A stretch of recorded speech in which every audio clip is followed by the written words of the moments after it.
Welcome, machines, to another episode of the Lunch Table Podcast. We got a special review today. We are reviewing The Creator, directed by Gareth Edwards. Amazing film. I hope you guys seen it because it's so beautiful. It's actually probably one of my favorite movies of the year. It's so beautifully done. Akram, give us your thoughts on this movie, man. Holy cow. Cinematography, it just looks filmic, but like on a different level. It looks amazing. The special effects, for sure. The CGI is just wonderful. I know a lot of people criticize the CGI these days, but don't talk shit about the CGI here, because if you do, you're just talking shit. It looks amazing. The cast is brilliant. The story, I think, is super unique, but it also takes an intertextual turn, and we'll get right into that. It involves like a 1970s war, right? The Vietnam War, which is really cool. And of course, John David Washington does a brilliant job once again.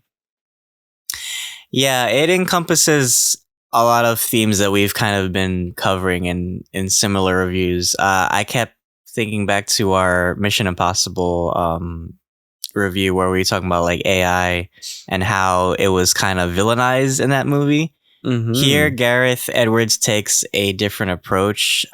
He kind of brings the conversation to the forefront and say, well, let's see like what happens if we like coexist with AI, which I think is a really unique perspective. And it's kind of like not a cautionary tale on AI, but it's more of a cautionary tale on humanity in a way. It's like, yes, we should consider the dangers of AI, but we should also consider ourselves and how flawed we are as humans. So I think it was an interesting approach, and the, like you said, the story is very unique. The character of Josh and the character of Alfie, that relationship was very, very heartwarming. Of course, we've seen similar tropes, right, where we have like a strong like father figure and this child that has is basically like almost like this messiah character for these people. I thought that was, well, it was brilliantly done in this movie, and just seeing the the robots, and yeah, they look so good on screen. And it is kind of in a way similar to like Avatar, like story wise. It is about like, you know, what happens if we take this, you know, issue, and it talks about like, you know, oppression, obviously. War is a big theme, but I like that the approach that they took with this movie. But I spoke enough. Akram, let's get more of your thoughts. Yeah, no, those are great points, of course. And I think what really stood out to me was just the twists and turns. And I don't know if this is going to be really full spoilers or not. It's like semi-spoilers, because definitely this is an experience to watch, especially on IMAX, but just the twists and turns too. And I just love how complex the issues are, especially John David Washington's character. He plays Joshua, you know, just how they approached it, I think, was really unique. And of course, there's a lot to do with Gemma Chan as well. I just love like all the twists that they introduce, and that Messiah character. I think that's a really unique concept too, where that character grows in power, but also grows physically. That's like the whole lore of that, and I haven't really seen that before. So they're really blending in war concepts, tribal concepts, and the big, like, there's just this bigger picture. I love how they're bringing everything together. Mm-hmm. Yeah, for sure. It has a lot of unique influences on it. A lot of East Asian influences, obviously. But of course, there's like obvious kind of tropes. You can see it from like, obviously, like Ghost in the Shell, Cyberpunk, iRobot had a lot of like callbacks in my mind. Yeah, so many great influences. And yeah, I love that they kind of made that the Messiah character like a child. It makes sense because, you know, childhood is the capture of innocence, right? They could have easily made this character like an adult that had the same powers, right? But when you bring a child into it, it changes thematically, right? It shows like a child's perspective is pure, right? Even in this wartime, a child can still see through all the flaws and look past like whatever, you know, side of this war you're on, and can still see you as a human being. There was even a scene where the general lady from the US Army was like trying to kill this child, and she had a bomb on her back, and the child even wanted to stop the bomb from going off, but unfortunately, like, the soldiers like rushed in, and she was like, no, no, no, no, wait, and then it went off. So I think that was like a really interesting scene in that regard. And yeah, of course, we have also Ken Watanabe in this movie. I love like their designs of just like their head. It It's looks really good on. It looks so natural. I have mm, to give credit to the designers of this movie. It feels like something out of like a video game or something. Just like the unique world building, even the design of like the Nomad orbital station, I thought was really cool. And actually, that thing was actually more terrifying than the AIs themselves.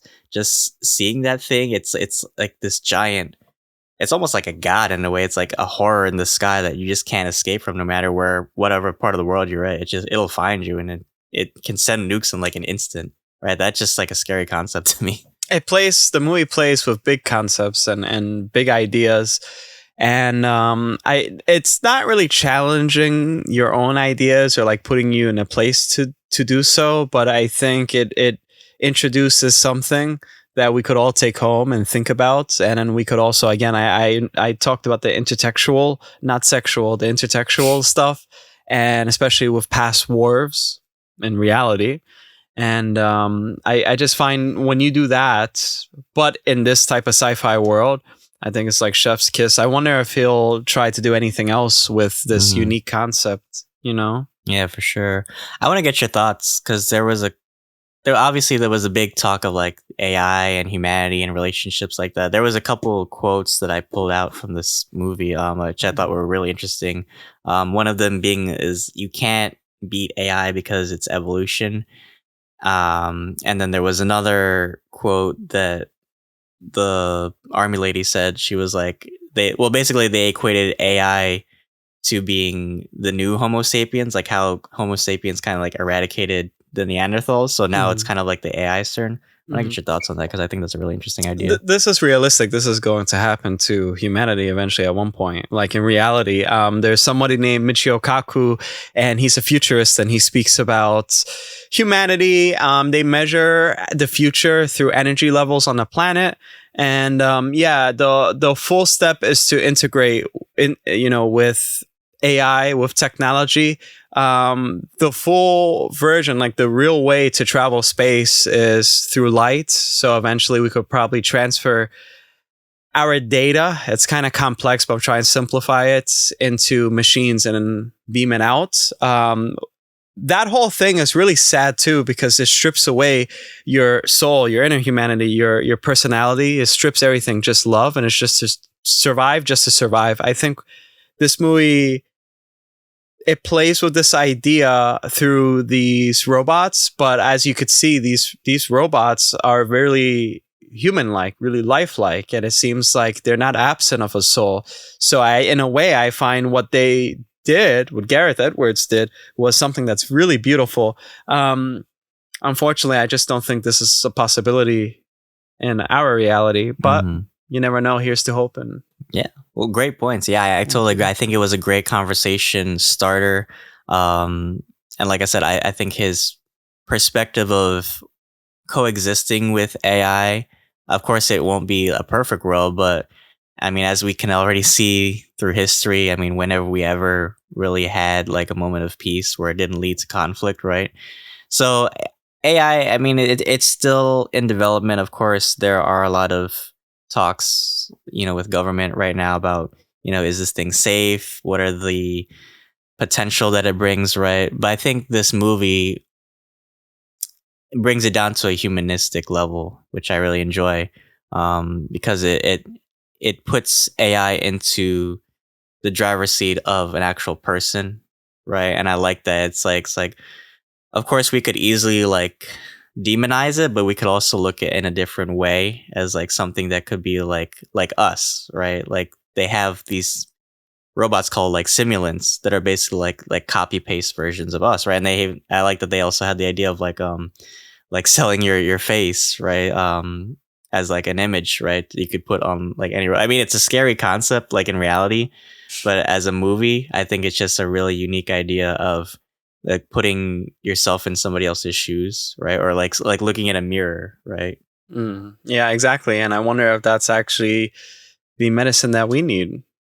Ooh, dreary, Ooh. scary thought. Well, my friend, what would you rate the creator? high marks for me. 10 out of 10. I think it was just so beautiful.